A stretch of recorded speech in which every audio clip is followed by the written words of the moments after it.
Muy bien, pues gracias por estar aquí nuevamente. Esta es nuestra segunda sesión de estos primeros estudios bíblicos en piedra. La semana pasada vimos quién es Dios y ahora vamos a ver qué es la Biblia. Y vamos a seguir un modelo más o menos similar al de la semana pasada, que es que vamos a ver 7 afirmaciones, versículos bíblicos que la sustentan y qué significa para nosotros.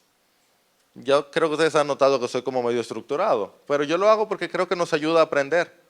Entonces empezamos viendo con qué queremos salir de aquí. Y es esto, con una mayor convicción de la Biblia como revelación de Dios para salvación en Cristo Jesús. Con un mayor amor por las Escrituras y con herramientas para entenderla mejor. En 40 minutos, fíjense, facilito, ¿cierto? Bien fácil, así que ya saben que si veo que voy rápido es porque tenemos solamente 100 slides que compartir hoy. Bien, y recuerden que a las 9 tenemos que haber salido de este lugar tan hermoso que nos facilitan, así que tenemos 1 hora y 40 minutos, digo 1 hora y 20 minutos. ¿Qué creen que se hace? Mentira, yo creo que lo hacemos. Así que veamos de una vez 7 verdades acerca de la Biblia, y la primera que veremos es que la Biblia es una biblioteca. Y te diría que empieces quedándote con eso, que eso no se te olvide, que la Biblia es una biblioteca. Tal vez tú estás empezando, algunos de ustedes están empezando en su carrera cristiana, otros tienen 40 años en su carrera cristiana y nunca habían visto la Biblia de esta manera. Pero te lo voy a enseñar en la Biblia misma. De hecho, te lo puedo enseñar en tu Biblia física. Si tú hablas cualquier libro, como este librito, tú tienes aquí capítulo 1, capítulo 2, capítulo 3, ¿verdad? Un libro. Pero si tú abres la Biblia y abres su índice, tú te encuentras con nombres diferentes, ¿no es cierto? Génesis, Éxodo, Levítico, Números, Deuteronomio. Y uno no lo ve así erróneamente. Pero mira, la misma Biblia te da principios para darte cuenta. Mira cómo Proverbios 1 dice, los proverbios de Salomón. Es decir, que esto es como un libro. Los proverbios de Salomón. Este es el libro de Proverbios de Salomón, hijo de David, rey de Israel, para aprender sabiduría e instrucción, para discernir dichos profundos. Eso quiere decir que cuando tú leas los salmos, puede que tenga un sentido diferente. ¿Verdad que sí? Porque esos son los proverbios de Salomón, el hijo de David, para aprender sabiduría e instrucción y lleno de dichos. Mira, discerniendo dichos profundos. Y luego mira lo que dice 2 Crónicas 16. Los hechos de Asa, los primeros y los postreros, ¿qué dice? Están escritos. ¿Y dónde está el libro de los reyes? En otro lado. O sea, Crónica te dice, sí, hay otro libro. Y luego mira aquí debajo, Hebreos 1 y 2. Un pasaje que seguro muchos de ustedes se saben de memoria. Dice, Dios, habiendo hablado hace mucho tiempo, en muchas ocasiones y de muchas maneras, a los padres, por los profetas, en estos últimos días nos ha hablado por su Hijo. Dios habló de muchas ocasiones y de muchas maneras. Jairo, ¿y por qué empezar por aquí? Porque gracias a Dios tenemos la Biblia como un solo libro. Ok, gracias a Dios tenemos la Biblia como un solo libro. Qué bueno. Pero en verdad son 66 libros. Es una composición de muchos libros. Y es buenísimo saber eso porque los libros tienen autores humanos diferentes que tienen su propio estilo, tienen sus propios géneros, tienen su propio enfoque. Y aún en la Biblia vienen con diferentes lenguajes. Si tú conoces un poquito, yo estoy seguro que de aquí a 10 años muchos de ustedes van a saber un poquito de griego y un poquito de hebreo. Si tú conoces un poquito de los idiomas originales, tú estás leyendo un libro y tú te das cuenta de quién viene. Porque es diferente cuando yo escribo algo a cuando mi esposa escribe algo, ¿verdad? Y también es diferente cuando yo escribo un poema a cuando yo escribo un sermón, a cuando yo estoy haciendo un chiste dentro de un sermón. Sin embargo, nosotros erróneamente nos acercamos a la escritura completa y la tratamos como que tú puedes agarrar de un pedacito y luego de otro pedacito y luego de otro pedacito y luego de otro pedacito, como que fuera el mismo libro. Pero uno no hace eso con ningún otro libro. Jairo, pero es que la Biblia no es como ningún otro libro. Es verdad. Pero también es cierto que son 66 libros. La mayoría de ustedes van a Piedra Angular, ¿cierto? Los domingos. Ustedes han notado que cuando yo estoy predicando de Marcos, yo me quedo en Marcos. Y casi no voy para otro lado. Y no hay otro versículo que hablan de eso, muchísimo. Pero Marcos tiene algo que decirme. El libro de Marcos tiene algo que decirme. Y yo no estoy estudiando la Biblia, yo estoy estudiando Marcos. Y si me dedico a estudiar un libro y vuelvo y lo leo, y vuelvo y lo leo, adivina qué puedo hacer. Entenderlo mejor. Pero nosotros regularmente leemos un pedacito aquí y el versículo del día y el versículo del otro día, pasando libro por libro, por libro, por libro, por libro, y terminamos no entendiendo el libro completo porque no nos detuvimos en ninguno lo suficientemente tiempo. Yo no me moví, no fue culpa mía. Que me lo suban más. Es que sonó muy duro, ¿no? ¿No está muy alto ahí atrás? Sí, sí. Entonces, para entender mejor cada porción, debemos entenderla dentro del capítulo, dentro del libro, dentro de su momento y aún dentro de su sección dentro de la biblioteca. Porque hay una razón que no me da tiempo a hablarle ahora. Quizás en algún tiempo sería bueno cómo estudiar la Biblia. Pero hay una razón porque los libros están organizados de esa manera. Lo menos que te quiero decir, iglesia, es que no creas que leyendo versiculitos porque dicen la misma palabra, vas a poder entenderla. Porque son 66 libros que gracias a Dios tenemos en un solo libro. Le voy a decir algo práctico. Ustedes ven la NBLA, la traducción que nosotros utilizamos. Ellos se metieron en el dolor de cabeza de que todas las NBLA tengan el mismo número de página. Por eso yo le digo, Marcos capítulo 3, página 1020. Si tú tienes una NBLA, va a estar en el mismo número de página. Gloria a Dios por eso, pero es un dolor de cabeza para ellos tan grande porque son tantos libros con tantas páginas diferentes. Son 66 libros. Que, sin embargo, es inspirada por el mismo autor. La Biblia es inspirada por Dios. Antes de que alguien me diga, o sea que la Biblia no tiene unidad. No, al contrario, vamos a seguir viendo. Tranquiliza, como que lo asusté. Tengo a Mayra asustada ya que me está mirando como, ¿qué tú quieres decir? Bueno, la Biblia es inspirada por Dios. Mira cómo lo dice Nehemías 9:30. Sin embargo, hablándole a Dios en oración, tú fuiste paciente con ellos por muchos años y los amonestaste con tu espíritu por medio de tus profetas. Vamos a ver cómo se une eso a Ezequiel, capítulo 1, 2 y 3. Dice, en el año 30, al quinto día del mes cuarto, estando yo entre los desterrados junto al río Quebar, los cielos se abrieron y contemplé visiones de Dios. En aquel día, la palabra del Señor fue dirigida al sacerdote Ezequiel. De hecho, miren lo que le digo de los libros. Noten lo diferente que es el lenguaje de uno y otro. Porque este es un libro profético, este es un libro narrativo. Y mira cómo dice 2 Timoteo, que es el texto base de la inspiración. Dice, toda escritura es inspirada por Dios. Ahora, esa palabra inspirada, literalmente, es una palabra inventada por Pablo cuando él escribe en el original, y literalmente quiere decir exhalada. Bueno, exhalada por Dios. Me pasé. Voy. ¿Dónde estoy? Aquí. Ok, para poder enseñar exhalada. La palabra en el original, ¿verdad? Es una combinación de Dios y respiro. Y lo que está diciendo literalmente es que la Biblia fue respirada por Dios, que de adentro del aliento, Dios hizo,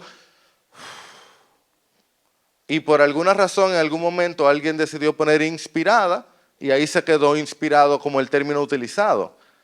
Pero cada vez más se está utilizando que la Biblia fue exhalada o respirada por Dios, porque es completa más la idea que Pablo está comunicando con Theoneustos, la palabra que él utiliza en el original, que Dios exhaló a través del Espíritu de Dios, del respiro de Dios, la Escritura. Y el Antiguo Testamento dice, por lo menos 400 veces, así dice el Señor. Eso es como que ahora mismo Juan Luis vaya allá afuera y digan, no, mira, aquí hay que apagar todas las luces, que el pastor dijo. Pero ¿quién es Juan Luis? No, que fue el pastor que dijo que hay que apagar todas las luces.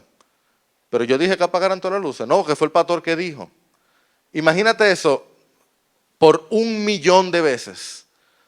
Cuando un hombre se paraba y decía, el Dios de los cielos dice, esas eran las palabras de mayor peso en todo Israel. A tal punto que si era mentira, lo que te mandaban era matar. Si tú decías, así dice el Señor, y no se cumplía lo que tú decías, o no hacía sentido con lo que ya se había revelado en la Biblia, te tocaba muerte. Bueno, de hecho, a través de ser apedreado. Así dice el Señor 400 veces. Eso te dice entonces de dónde sale la Biblia. ¿De dónde sale? De adentro de Dios. Y porque sale de adentro de Dios, comparte de sus atributos. Eso como raro, pero es tan hermoso. Como sale de adentro de Dios y Dios es santo, como sale de adentro de Dios y Dios es bueno, como sale de adentro de Dios y Dios es perfecto, la ley del Señor es perfecta y restaura el alma. Como sale de adentro del Señor y el Señor es sabio. Y eso es lo que hace que la Biblia sea tan especial cuando tú la estás leyendo, que es que sale de Dios y comparte sus atributos. Y como sale de adentro de Dios, cumple sus propósitos. Porque es algo que Dios ha diseñado. Y bendito sea Dios que no nos ha dejado como chivos sin ley. Porque nosotros de verdad, si lo pensáramos, Dios no ganó nada dándonos la Biblia, porque nada de eso Él tenía que decírnoslo. Si recuerdan los que estuvieron la semana pasada, hablábamos de que Dios no ganó nada revelándose, porque Dios no estaba solo. ¿Quién tenía a Dios? A Dios. El Dios siempre ha existido en la Santa Trinidad, ¿verdad? Él no ganó nada mostrándose. ¿Qué gana Dios revelándose y dándonos la Biblia? Objetivamente hablando. Estoy tratando de cuidarme no de un ejemplo con ninguno de mis hijos, pero es como lo por qué. Cuando se te acerca, ¿y por qué? ¿Y por qué? ¿Y por qué? Y tú, es que tú ni entiendes. O sea, yo te lo voy a explicar y tú no me vas a hacer caso. Créame, como pastor, yo tengo la iglesia más maravillosa del mundo. Ustedes son un regalo de Dios grandísimo para mí. Aun cuando yo me siento a hablar con ustedes por 1 hora y al otro día hacen lo contrario a lo que yo les diga. Aún así yo me siento bendecido por Dios por ser su pastor. Dios se encarga y nos revela 66 libros con 1500 y pico de capítulos, 1100 y pico, 1153 capítulos, y nosotros no le hacemos caso. Pero bendito sea Él que no nos ha dejado como chivos sin ley. Mira cómo lo dice Isaías 8. Cuando les digan, consulten a los adivinos y a los espiritistas para saber qué hacer, díganle, ¿no debe un pueblo consultar a su Dios? ¿Acaso consultará a los muertos por los vivos? A la ley y al testimonio. Yo no tengo que ir donde espiritistas. Yo no tengo que ir donde brujos, yo tengo la Biblia. Por eso es importante entenderla y aprenderla y servirla y utilizarla y escudriñarla y memorizarla. Porque si no, no termina yendo donde los brujos y los espiritistas. A ver quién te le explica. ¿Quién te dice cómo vivir? Pero Dios ya nos ha dejado su palabra para saber cómo vivir. Eso no significa que es un manual, pero sí nos enseña cómo vivir. Ahora, si bien la Biblia fue inspirada por Dios, aquí es que Reyes me va a mirar mal. Reyes, ¿tú me vas a seguir queriendo? Vamos a ver. La Biblia fue escrita por hombres. Camilo, ¿tú estás listo? Sí. Estamos de acuerdo. Míralo, por ejemplo, en este salmo, el Salmo 95, escrito en algún momento ahí por el año 900, dice, vengan, cantemos con gozo al Señor porque Él es nuestro Dios. Dice, si ustedes oyen hoy su voz, ¿verdad? Súper. Y luego dice Hebreos 4:7, diciendo por medio de David, citando el Salmo, si ustedes oyen hoy su voz. Súper. Pero luego dice en Hebreos 3:7, por lo cual, como dice el Espíritu Santo. ¿Pero fue David o fue el Espíritu Santo? Respóndame y se ganan un libro. ¿Fue David o fue el Espíritu Santo? La respuesta correcta es sí. Miren Hechos 1:16, hermanos, tenía que cumplirse la escritura en que por boca de David el Espíritu Santo predijo. En que por boca de David el Espíritu Santo predijo. O mira Marcos 7:9, esto es Jesús hablando, también les decía, astutamente ustedes violan el mandamiento de Dios para guardar su tradición, porque Moisés dijo. Están violando lo que Dios dijo, porque Moisés dijo. Y miren en 2 de Pedro 1:21, pues ninguna profecía fue dada jamás por un acto de voluntad humana, sino que hombres inspirados por el Espíritu Santo hablaron de parte de Dios. ¿Pero quiénes hablaron de parte de Dios? Hombres inspirados. Entonces, ¿la Biblia fue inspirada por Dios? ¿Escrita por hombres? Sí. Entonces, ¿quién habló? ¿David o el Espíritu Santo? Fallaron. Tampoco. Sí. La respuesta es sí. Dios habló a través de David. Mira, la inmensa mayoría de los autores, deben saber esto, fueron profetas y apóstoles. La inmensa mayoría del Antiguo Testamento fue escrita por profetas. Los profetas fueron personas designadas por Dios de manera especial para hablar de parte de Él. ¿Ok? No tenemos tiempo para meternos en eso, pero nosotros no tenemos profetas hoy en día. Si quieren una pregunta, podemos hablar de eso ahorita. Si tienen, de verdad, lo podemos responder ahorita. Pero los profetas fueron hombres especiales inspirados por Dios, cuya principal tarea era hablar de parte de Dios. Muchos de ellos recibían revelación especial de Dios y hablaban entonces lo que luego sería la Escritura. Algunos de ellos interpretaban la Escritura. El Nuevo Testamento, por su parte, fue escrito su inmensa mayoría o por los apóstoles o por compañeros de los apóstoles. ¿Quién me da un ejemplo de un libro que fue escrito por un compañero de un apóstol? Marcos, que ustedes se recuerdan al principio de la serie que vimos Marcos, que toda la gente de compañeros de Marcos decía que fue el evangelio de Pedro, que Marcos fue tomando lo que Pedro decía y le dio el orden. Entonces la escritura fue escrita por un grupo muy especial, profetas y apóstoles. Pero es importante que sepan esto porque les va a guardar de error en la medida que lo leen. La inspiración no fue un dictado de parte de Dios como norma. Hay veces que Dios le dice, por ejemplo, a Jeremías, hey, te voy a dictar. Esto es un proceso misterioso y genial donde tú puedes reconocer la personalidad de los autores. Eso es hermoso. Ese es nuestro Dios. Ese es, de hecho, los teólogos no les gusta usar la palabra humildad. Es como que el antropomorfismo tampoco me gusta. Imagina, antropomorfismo a las 8 de la noche un día lluvioso. Es la manera como Dios nos trata. Que Él habla y sin embargo el autor bíblico se reconoce. Es decir, tú puedes leer a Pablo y Pablo habla diferente a Pedro. Y los dos están inspirados por Dios. Y eso en español. Si tú lo lees en griego, bueno, yo no puedo leer a Pedro en griego. Segunda Pedro en griego es ilegible. O sea, es un lenguaje muy difícil de entender. Aparentemente porque Pedro no era griego, no era su idioma principal. Entonces el tipo escribía griego forzado. Mientras Pablo tiene un griego tan fácil de seguir. A todo el que le enseñan griego le enseñan con Pablo. Porque el tipo era bien organizado, seguía todo su punto y su coma. Y en español, sin embargo, tú no te das cuenta también. Si tú conoces mucho de la Biblia, tú te vas a dar cuenta de una vez, si eso es Antiguo Testamento o Nuevo Testamento, y si la vas conociendo más, eso me suena como Isaías, me suena, es más, hasta los salmos de David suenan diferentes a los salmos de los hijos de Coré y los salmos de Asaf. Porque el Señor guardó sus personalidades y también los autores tenían propósitos al escribir. Por eso los proverbios tienen un sazón. Los proverbios es un nombre que tiene clásico, pero literal son los refranes. Los refranes bíblicos tienen un sazón muy especial, que de hecho la mayoría de ellos en el original riman y tenían el propósito muy diferente a Romanos capítulo 9. No están escritos iguales. Entonces no fue un dictado, pero sí fue más que iluminación.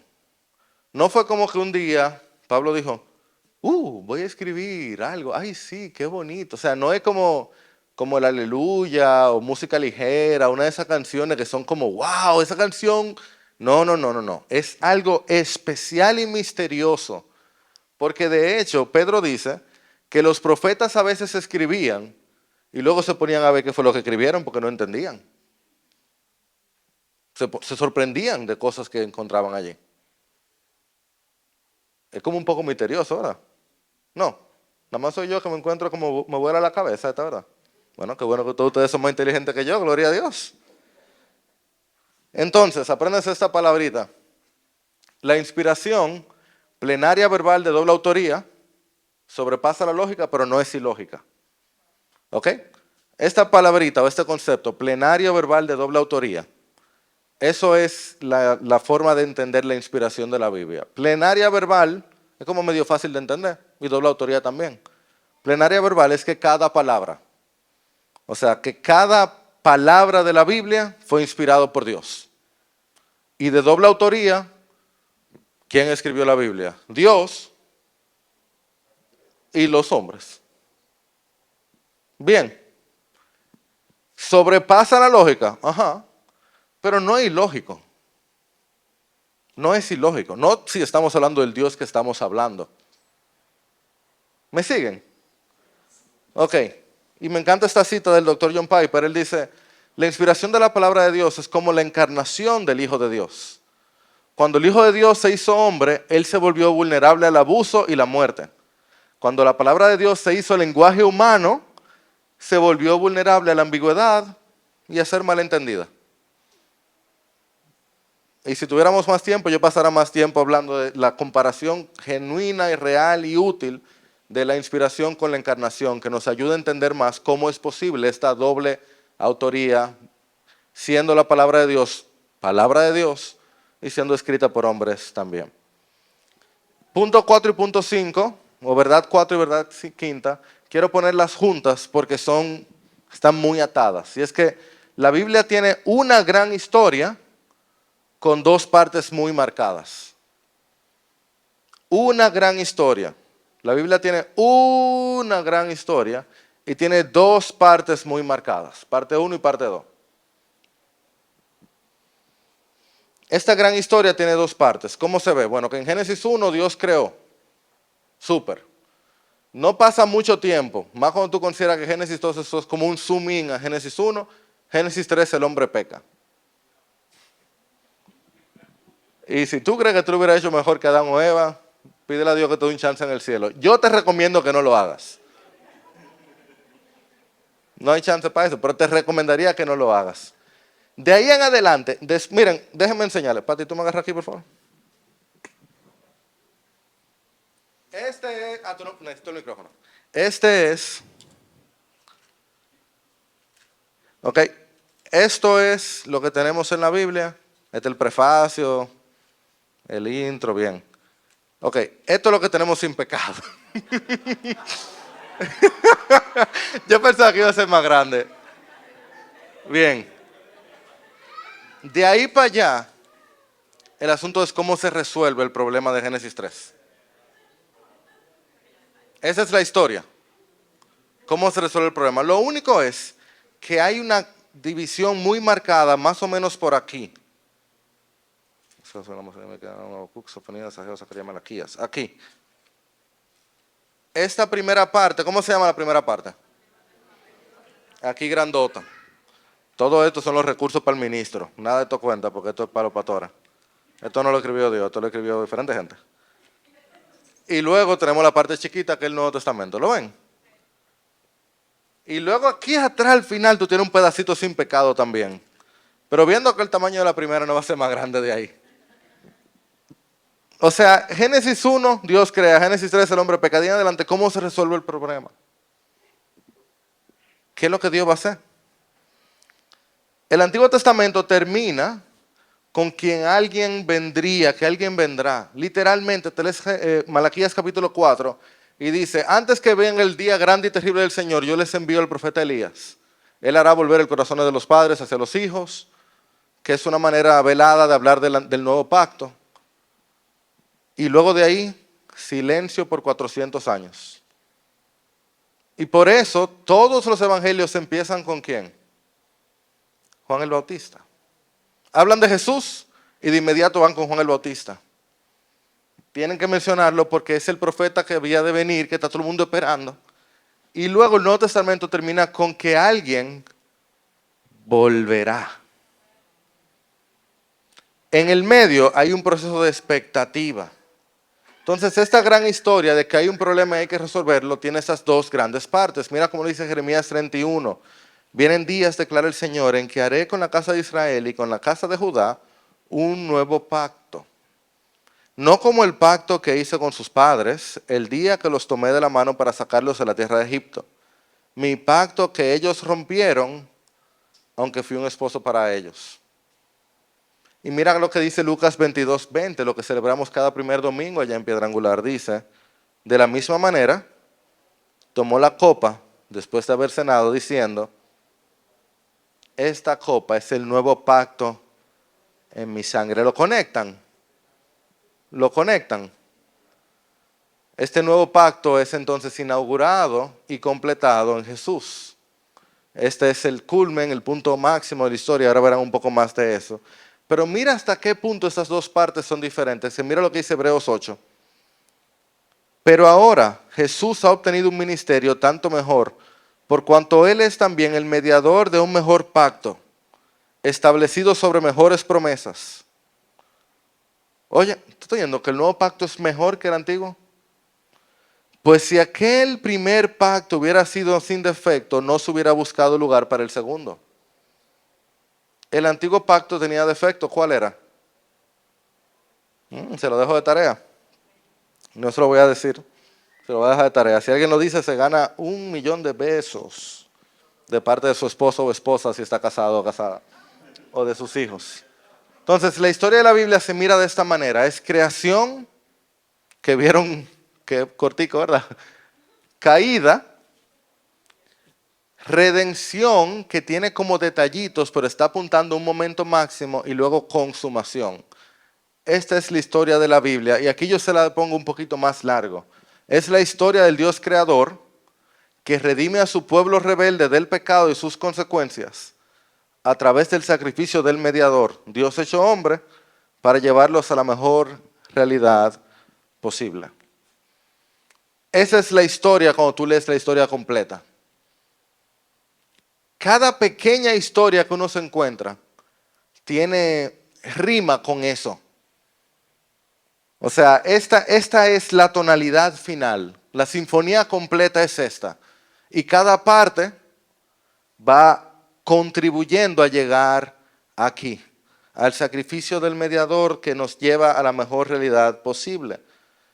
Y así tú te ves en el Antiguo Testamento, por ejemplo, la parte de la creación, donde tú tienes los fundamentos de la humanidad, que es principalmente Génesis del 1 al 11. Luego tú tienes la parte de los patriarcas, que es principalmente Génesis del 12 al 50, donde están Abraham, Isaac y Jacob y todas las historias que están allá.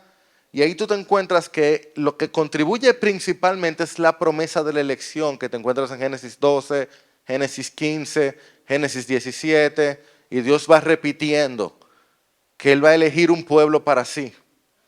Luego te encuentras la historia del Éxodo. Conocen esa historia, ¿cierto? Cuando Israel sale y la ley que se da en Éxodo.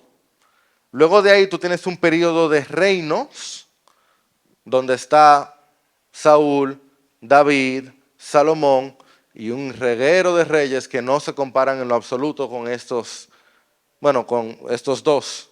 De hecho, ni siquiera con Saúl. Los reyes malos son peor que Saúl todavía.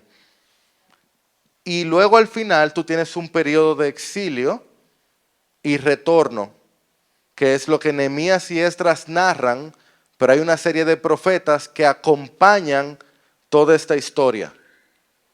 Entonces tú tienes a Samuel aquí, y luego tú tienes de aquí en adelante a los 4 grandes, a Isaías, a Jeremías, a Ezequiel y Daniel, y los pequeños, Oseas, Joel, todavía aquí, Amós, aquí, Abdías, no recuerdo dónde está Abdías, Jonás está aquí en este tiempo, Miqueas, Habacuc no se sabe dónde fue, Ageo, Zacarías y Malaquías están aquí en este tiempo. Esta es la historia del Antiguo Testamento de manera general. ¿Le sirve tener una como panorámica? No, muy rápido. Bueno, perdónenme. Porque el Nuevo Testamento es más chiquita. Tú tienes primero la preparación, que Marcos te lo da como en 2 versículos. Principio del Evangelio de Jesucristo, el Hijo de Dios. Nos fuimos. Pero Mateo, Lucas, el mismo Juan, como que te van preparando más el camino al Mesías. Y luego tú tienes más la encarnación. Y esto es una parte significativa, la parte más influyente de toda la Escritura. El nacimiento, vida, muerte y resurrección de Jesús, que es lo que le da sentido a todo lo que se ha escrito antes y todo lo que le da lo que se escribe después. Y luego tú tienes la expansión. ¿En qué libro se ve la expansión? El libro de los Hechos y también en las cartas. Cómo el Evangelio pasa de ser algo que había en una esquinita, a algo que empieza a correr por el mundo. Pero en lo que el Evangelio va corriendo por el mundo, la gente necesita instrucción. Y eso son las cartas. Son explicaciones de cómo aplicar el Evangelio y los profetas y Génesis a la vida diaria de la gente. Y al final tú tienes el libro de consumación, lo que cierra toda la Escritura. Y es que usualmente la Biblia se lee Adán y Eva, que cómo tú evitas tomar malas decisiones, Noé siguiendo instrucciones, Abraham no sacrificando a tu hijo, José cómo perdonar a personas malas, Moisés cómo liderar a personas quejonas, y así se va viendo como por pedazos. Y luego Jesús, cómo ser súper obediente. Y luego al final Pablo, son versículos para memorizar. Pero la historia de la Biblia no funciona así. Es más, tú ves creación, caída, promesa, el pecado va empeorando, Dios empieza a establecer una nación, trae una ley, la nación entra a la tierra prometida y desobedece la ley. Dios le advierte, ellos no hacen caso, le advierte, no hacen caso, le advierte, no hacen caso, se van al exilio y Dios en su gracia los trae de nuevo y adivina qué, no hacen caso todavía. Entonces llega el Salvador y Jesús obedece la ley, paga el castigo por el pecado, trae una restauración espiritual, introduce una nueva ley escrita en los corazones, establece la iglesia y promete una restauración final. Una misma historia, no un grupo de historias de pegada. ¿Les sirve? Entonces, dependiendo del libro donde estoy, encuentro en qué parte de esta gran historia estoy. Y así interpreto lo que tengo delante. Verdad número 6 es que la Biblia tiene áreas fáciles y áreas difíciles. Y ya me han escuchado decir esta cita, se la digo otra vez. Dice que la Escritura es como un río, ancho y profundo, tan llano como para que el cordero pueda vadear y tan profundo como para que el elefante pueda nadar. Esa es la Escritura, pero si tú no me crees, te la voy a decir de parte de alguien mejor, no de Gregorio el Grande. Mira cómo lo decía Pedro el Chiquito. Consideren la paciencia de nuestro Señor como salvación. Tal como les escribió también nuestro hermano Pablo, según la sabiduría que le fue dada, inspirado por Dios, ¿cierto? Asimismo, en todas sus cartas hablan ellas de esto, en las cuales, ¿qué dice Pedro de Pablo? Hay algunas cosas difíciles de entender. O sea, el apóstol Pedro está diciendo que las cartas del apóstol Pablo a veces son difíciles de entender. Y tú te asustas, Wellington. Tranquilo. Pedro dice que el problema es que los ignorantes e inestables tuercen. Hay una diferencia entre no entender y torcer. Una gran diferencia. Y ahora le voy a decir qué podemos hacer cuando no entiendo. Y mira cómo lo dice Isaías. A mí me fascina este pasaje. Porque mis pensamientos no son los pensamientos de ustedes, ni sus caminos son mis caminos, declara el Señor. Porque como los cielos son más altos que la tierra, así mis caminos son más altos que sus caminos, y mis pensamientos que sus pensamientos. Lo que nunca conectamos esta parte con lo próximo que dice, mira lo que dice aquí debajo. Así será mi palabra que sale de mi boca, no volverá a mí vacía. Tenemos esas dos cosas y uno se aprende en la parte de arriba o la parte de abajo y no conectamos que Dios está diciendo que sus pensamientos son más altos que los de nosotros. Así será mi palabra. ¿De verdad tú crees que hay pensamientos de Dios que tú vas a entender y que full? Y que te lo sabes? No, yo me lo sé eso perfectamente. Oigan esto, yo le decía a Pati, ella es mi testigo. Cada vez que yo conozco un pastor nuevo, de aquí, de allá o de acullá, yo le pregunto, ¿hay algún versículo de la Biblia ahora con el que tú estás luchando, que encuentras difícil de entender? Yo nunca me encuentro uno que me dice, no, yo me la sé enterita. Siempre hay un versículo de la Biblia con el que uno está luchando. Siempre hay un pasaje que es difícil de entender. Porque sus pensamientos son más altos que los nuestros. Si no, nosotros fuéramos Dios. Y eso está bien. Porque si la Biblia es revelación de Dios, por supuesto que no podremos entenderla toda. Eso no significa que no podremos seguir conociendo más. Si somos corderos que estamos vadeando, con el tiempo uno aprende a nadar un chin más y se mete un chin más profundo. Y quién sabe si terminamos como elefante. Lo único con un elefante, por grande que sea, tú no es más grande que el Dios del universo. Pero seguimos nadando más profundo. Entonces, miren, hasta me voy a quitar el abrigo para te agárrame aquí. Aquí palabras que tenemos que conocer, lo repito ahora.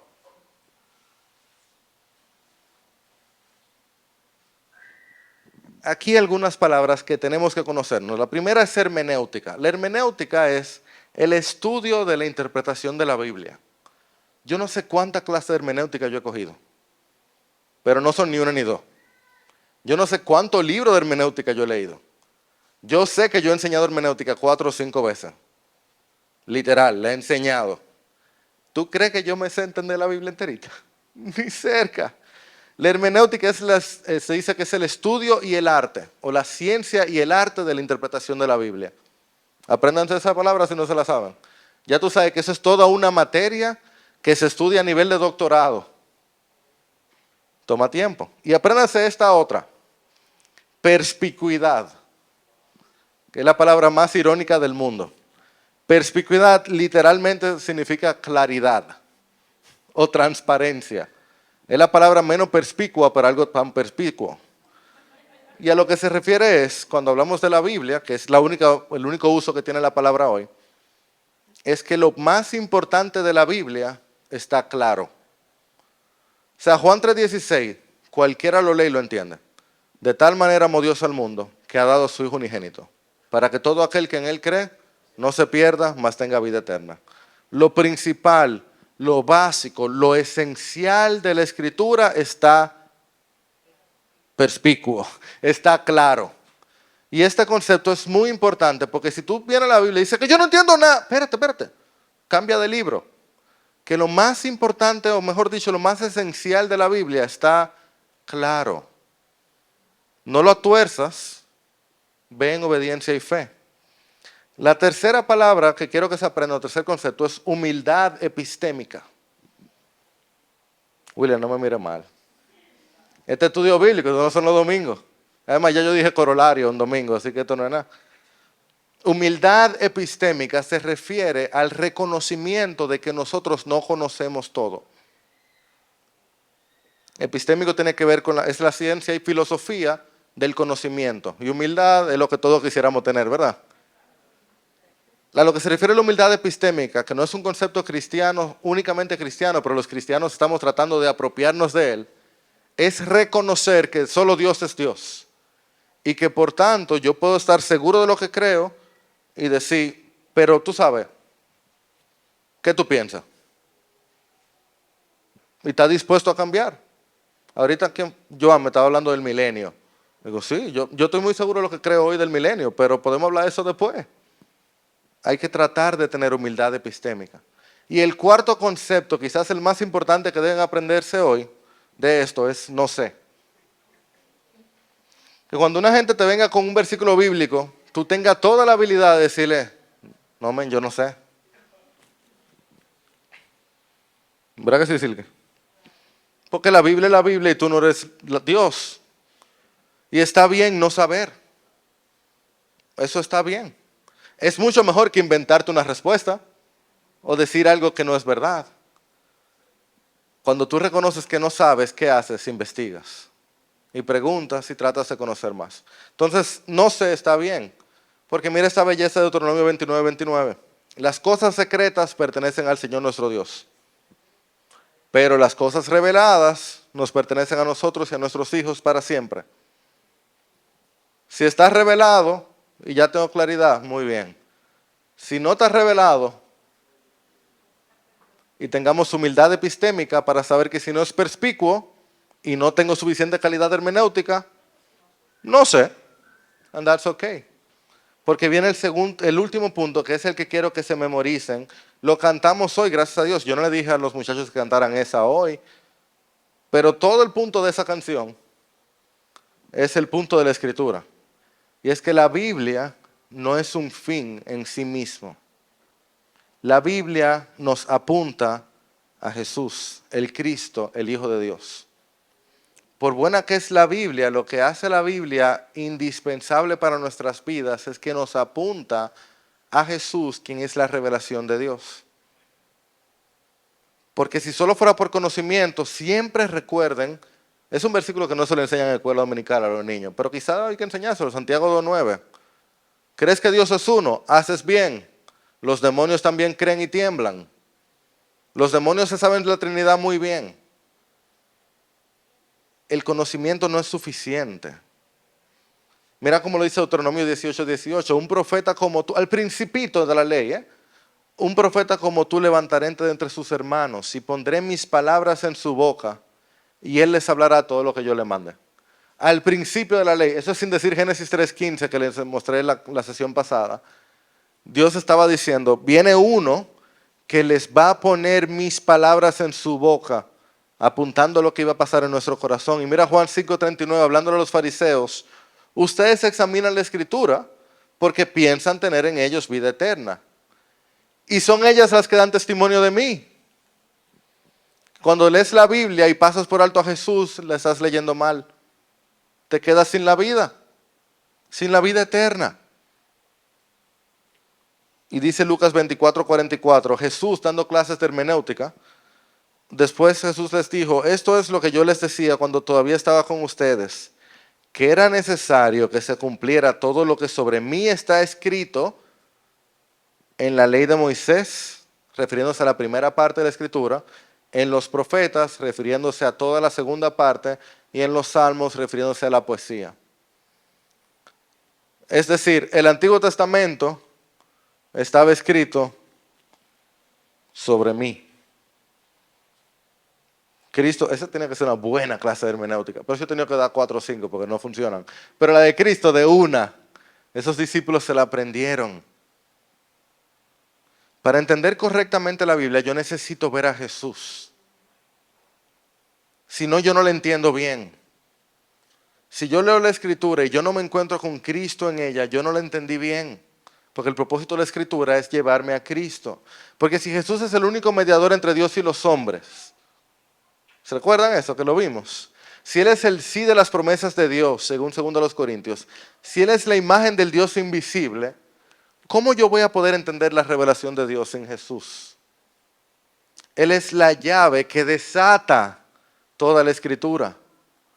Una vez yo empiezo a entender cómo leer a Jesús en la Escritura, no a meter a Jesús, ojo, no es que tú le pongas una crucecita a cada pasaje, no, Jesús está ahí. No, es a leer